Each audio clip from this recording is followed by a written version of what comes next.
Welcome to Subramani. I am a little afraid that this is going to get a lot of brickbats, but it is coming from a lot of experience and seeing around, right? So, a lot of women take a break to have a child and then they never go back to their workplace. Some of them go, many of them don't.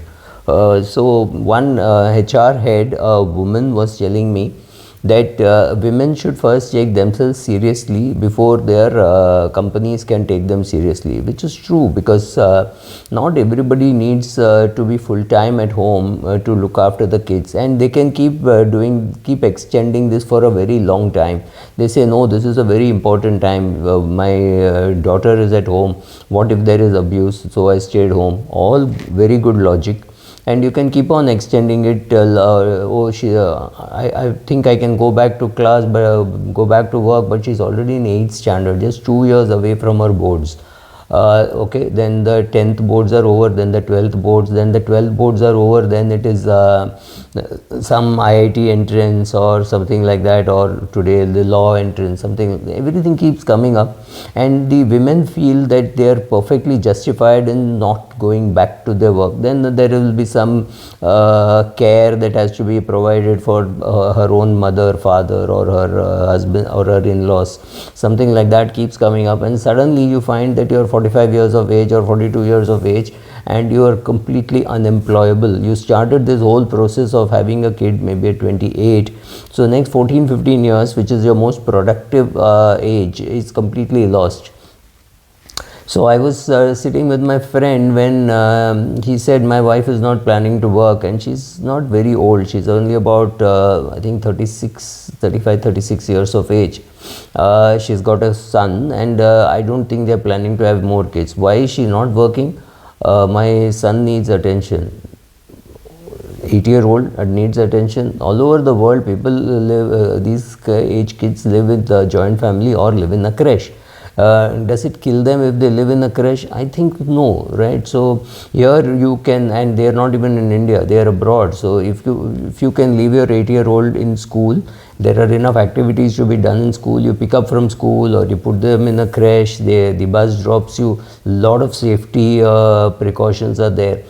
When they were sitting, they realized that they could have saved more money, etc. And I said something very cruel perhaps, but so I said, your biggest thing is your two people together, where one person capable of earning about 50 lakhs on an average. She's an engineer, MBA. 50 lakhs for the last say 10 years on an average, or 50 lakh for about 12 years, 13 years on an average, or next 24 years of 50 lakhs. That is the biggest asset that you have. Right? So for a young person, what is the biggest asset they have? For a 22-year-old or a 24-year-old, it is the sigma of the cash flows which they are going to raise from the age of 24 to the age of 60. So what should this 36-year-old girl be looking at? I am sure she could, on an average salary of about 1 crore, you are talking of 24 crores. This is not something small. This is not some kind of a return which you will ever get in all your mutual funds, ESOPs put together, right? So one person completely giving up the job to look after a kid is to me definitely it is not optimal. It is definitely suboptimal. The question is then, can you afford it? I am not saying everybody should do it, and there is one more thing which I don't like at all, that fact that the value of the work that they do at home is not recognized. It's not that it's not recognized, but it is not valued perhaps. But assuming that you take up a job and earn 1 crore a year and you outsource a lot of the work which you are currently doing, is it possible to work, right? That is one thing which women have to consider, and women have to, like this head of HR said, women have to take themselves seriously before they can expect the world to take them seriously.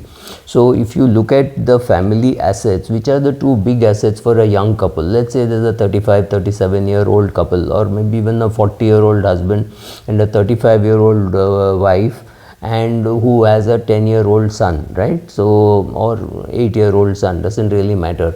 What will it cost them? Yes, they will have to get outsourced help for cooking. Maybe somebody will come cut the vegetables, etc. Somebody will look after the house, and that's about it. Because today all the payments, electronic payments are possible. You don't have to go stand in the queue, pay your electricity bill, telephone bill. We have stood in the queue, so I can tell you what it means. Now all that can be automated. So yes, some work will suffer, some it may be somewhat suboptimal, but you will have more money. The question is, somebody who does not want the money, does not need the money, is willing to spend, also has to look at the risk that what if the husband stops earning at the age of 50, right? Something happens, he gets an injury, some physical problem, mental problem, heart attack, because of which he is unable to work and he is not able to go. Then what happens? Because 50 to 60 is the time when you consider to be optimal for your. So 50 to 60 is the time when you consider as optimal for earning. That's the time when your husband can't earn. So that is a great time for the wife to pick up the slack. But if she has not worked from her age of 27 till the age of 52, very unlikely that she can go back into the job market, right? Then what happens when you want to help your children financially, right? I see this happening. A girl gets married, the marriage is in the mess, she comes back, she needs to make a career, etc. You want to support her more financially, but you find that you have to provide for your own retirement. Now if this woman was working, and if she had earned the money, and if that money had compounded well, she could have a surplus with which to help children. Now one thing is to say, oh, we won't help our children. It is not possible. We live in India. We are emotionally attached to our children. So if our children need help, we will give help. We stop pretending that we will not help our children. We will help our children. And I'm not even getting into right or wrong. I'm getting into, if the woman was working, would there be a greater surplus to help somebody, right? The answer is unequivocally yes. So the best two assets that a young couple have is their ability to bring cash to the home for it to be invested. If one of the persons is not doing that for whatever reasons, sit down, think hard, meditate, and see whether you should be working or you should not be working. Because 10 years later, 15 years later, when you think you can get back into the workforce, you will not be able to, or you will be able to get it a very, very suboptimal thing. Some building society saying, can you be our manager, we'll pay you 25,000 a month. This is to a person who is capable of earning 5 lakhs a month or 10 lakhs a month. So it is definitely suboptimal. Look at the possibility of taking up a job, hiring a lot of help, a driver, a cook, a maid, etc. All these put together will cost you much less than what you are capable of earning. So women, like this HR head says, take yourself seriously before you expect the world to take you seriously. Thank you.